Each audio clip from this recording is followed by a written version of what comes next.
Geddes, Director of Lancashire magazine. So tell us about your magazine and what your aim is with that. Okay, so initially I've been at the magazine about 8 years and worked for a competitive magazine, and the challenge was to grow the magazine in circulation and brand awareness. It was very much kind of a low-key bi-monthly magazine, and that was the objective, to sort of build it to compete with in a very competitive market. I've always worked a lot with charities. I've always, as Jonathan, my kind of background has always been to give back from an early age, by my parents really. They kind of put that into us when we were younger. So one of the things for us is that in the magazines, a lot of the charities like the profile of magazines, whether it's to photograph an event, whether it's to supply magazines for an event, whether it's to get customised issues so we can profile the charity. So when I got the job to kind of grow the magazine, one of the first things that I did was engage in a lot of charities and give accessibility, should I say, because a lot of them don't have that kind of access to media for whatever reason or any coverage. So what I did initially was give the charities opportunities to tell their stories in the magazine, give the magazines at events, and then a lot of the time the charities could use the opportunity to either raise money on, at an event by selling the magazines, so that was that side of it, on the charity side of it. On the subscription side of it, we gave a percentage to charities of the subscription. So again, we want to grow the magazine and we wanted to grow the business, but we also recognised that we wanted to give back, and not a lot of media organisations do that in the way that we do it, or so that's what we do. And incredibly competitive, the magazine industry, all, I guess, in a place like Lancashire, chasing the same advertisers. And in some ways, by having the idea of trying to help charities to benefit, you opened up a whole other market for yourself, did you?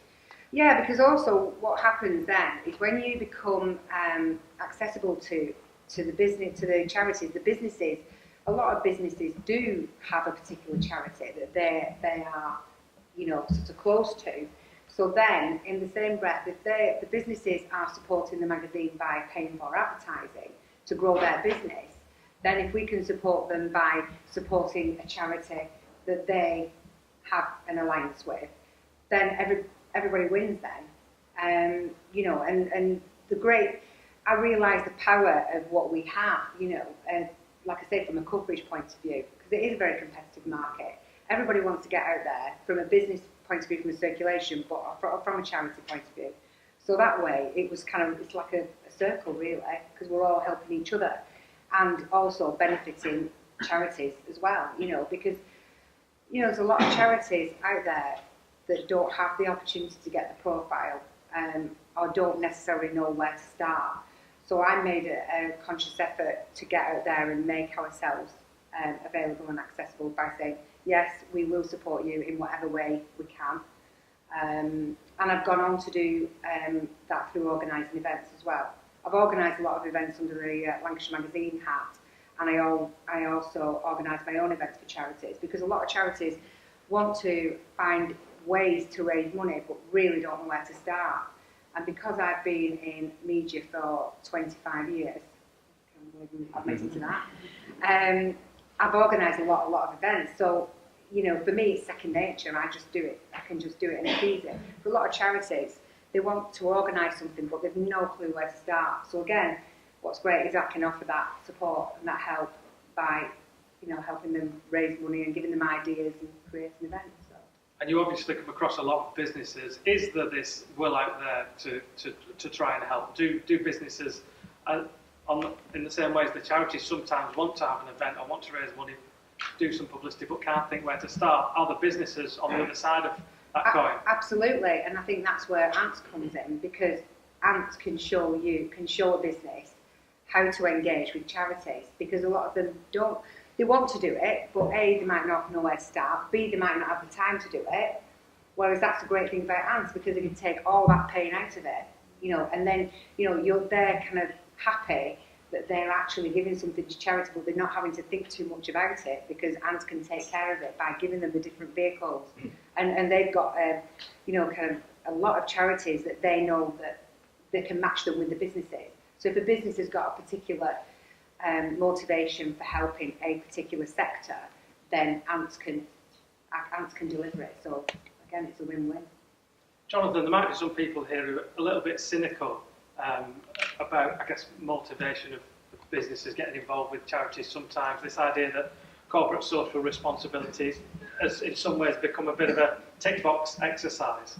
What would be your response to that? I think it's really what we've been saying over the last half an hour. So that I think large corporates, I think a lot of individuals in corporates want to do the right thing.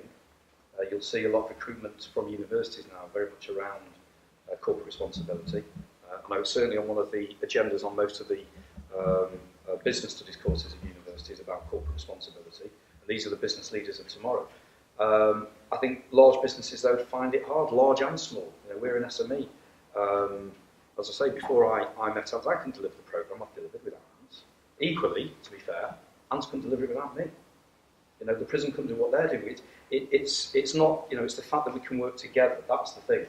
By putting it all together, that, yeah, we're a profit. We are a for-profit business, and I don't apologise for that.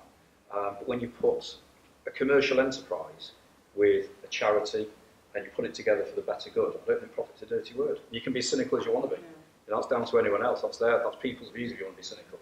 I know what we're about. I know what we're true to. Some people do use the workshops in prisons as cheap labour. I know they do. But we're, you know, I wouldn't get the governor of the prison to come along and do presentations, and vice versa, if we didn't passionately believe in it. Okay, well, thank you for your time. So that's Jonathan Rose from Tier 1. We've also had Nikki Staley from the Marriott, and Joe Geddes, Director of Lancashire Magazine. A round of applause.